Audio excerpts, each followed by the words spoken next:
Hello students, next आपका topic है base stroke method. Base stroke method के अंदर क्या करना है आपको बेटा, आपने 3 मेथड पढ़ चुके हो। लीफो पढ़ा, देन हीफो पढ़ा, फिर आपने क्या पढ़ा था, हीफो पढ़ा था, लीफो और फीफो 3 हो गए थे। अब आज हम करेंगे बेस स्ट्रोक मेथड। ये चारों के चारों मेथड जो थे वो, और एक पांचवा आपका आता है स्पेसिफिक जो अगला है इससे। ये जो आपके 5 मेथड थे ये आपके कॉस्ट प्राइस बेस्ड मेथड में आपने पढ़ने थे, ठीक है। तो आज हम 4th और 5th दोनों ही कर लेंगे। मीन आज हमारा बेस जो प्राइस मेथड है वो कंप्लीट हो जाएगा। अब इसको ध्यान से सुनना मेरी बात को। इसमें क्या है कि जब हम कोई भी इशू करें माल, तो इशू करते वक्त लीफो फीफो हिफो तो हमें ये बताते हैं कि हमें कौन सा माल इशू करना है, ठीक है। वो हमें ये नहीं बताते कि महंगा करना है सस्ता करना है, वो हमें ये बताते हैं कि कौन सा वाला माल, मीन जो पहले आया है वो करना है, जो बाद में आया है वो करना है। लेकिन बेस में क्या है, बेस में इशू करने से मैटर नहीं है। बेस में है कि जितना भी आपको क्वेश्चन में बता दिया जाए कि इतना बेस में आपने रखना है, उस माल को आप इशू नहीं करेंगे। मीन आप अपने स्टोर हाउस में जितना क्वेश्चन में आपको बता देंगे, मान लो आपको ये कह दिया कि 800 यूनिट 10 रुपये वाले आपने रखने ही रखने हैं, बेस रखना है, इतना माल तो आपको रखना ही रखना है, तो उसको आप चाह कर भी इशू नहीं करोगे, उसको उससे अगला इशू कर दोगे।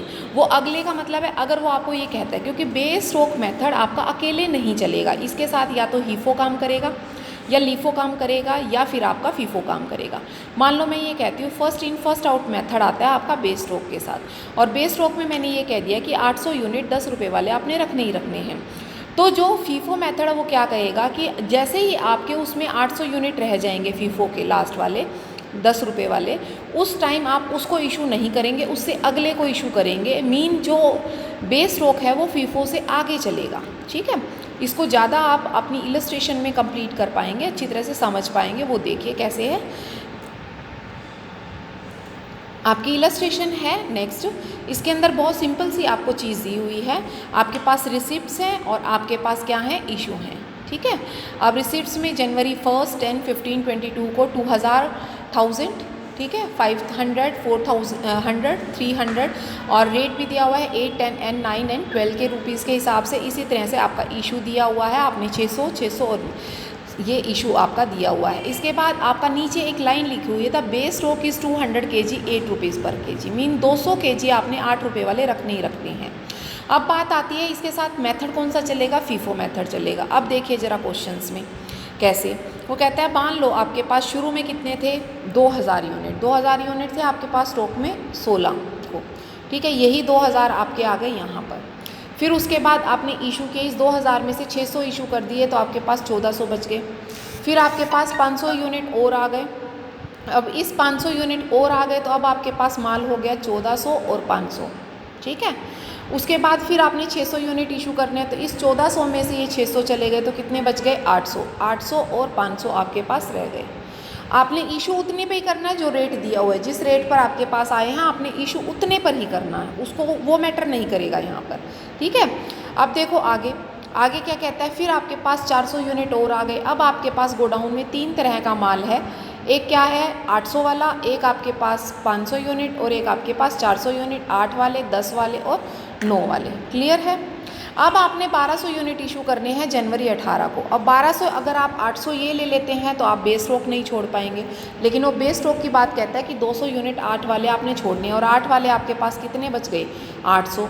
अब आपको इशू तो 1200 करने हैं, तो आप अगर मान लो नॉर्मल आपका ये क्या होता, फीफो मेथड होता, तो आप 800 ये करते और फिर बाकी के 400 यहाँ से उठाते 500 में से। लेकिन यहाँ पर आपको 200 यूनिट रखने ही रखने हैं, तो पहले तो आप ये 200 यूनिट छोड़ दो, ठीक है।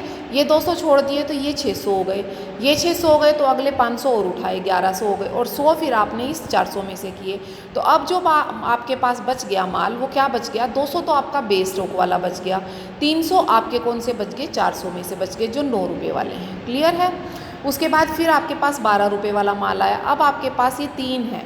अब जब इशू करोगे तो इस 200 को नहीं छेड़ोगे, ये 200 आपने बिल्कुल नहीं छेड़ना, इसको भूल जाओ। अब आपने 300 और 300 आपके पास है, आपने इशू कितने करने हैं, 500 यूनिट, तो आप 300 तो 9 वाले करोगे और 200 यूनिट आप 12 में से उठाओगे और इस तरह से इशू करोगे। इस बेस को एज इट इज़ रखोगे और बाकी बचा हुआ एज इट इज़।